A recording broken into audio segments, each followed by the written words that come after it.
In this video, I'm going to show you how you can fix can't install MyMTN app from Play Store. If this helps, please like and subscribe.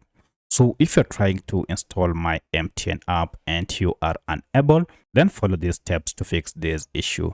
In the first method, you need to go ahead and open your Google Play Store and make sure you are logged in with your Gmail account. However, if you had already logged in but you are unable to install this app, then go ahead and just click on your profile icon on top here and scroll down to settings. Now under settings, look for network preferences, and here choose the first option, app download preferences. Now here you can see we have quite a number of network options that you can choose.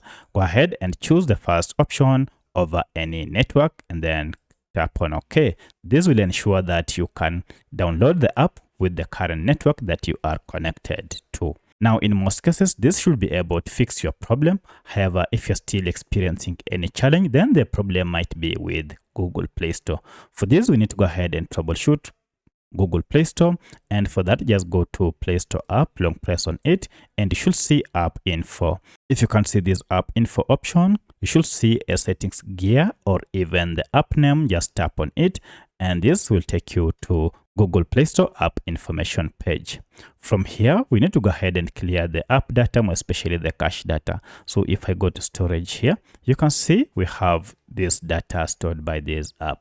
Of importance is this cache data. When cache files accumulate, they might cause your Google Play Store to malfunction. To fix this, go ahead and tap on clear data down below and then choose clear cache and then OK. Once this is done, now go ahead and restart your smartphone, open now your Play Store and then just search for MyMTN like this, and this time round you should see your MTN app here. Go ahead and tap on install, and now as you can see, I'm now able to download and install my MTN app on my Android smartphone. So that's how you can fix this error. If you have any other question, kindly let me know in the comment section. Otherwise, thanks for watching and let's meet in the next video.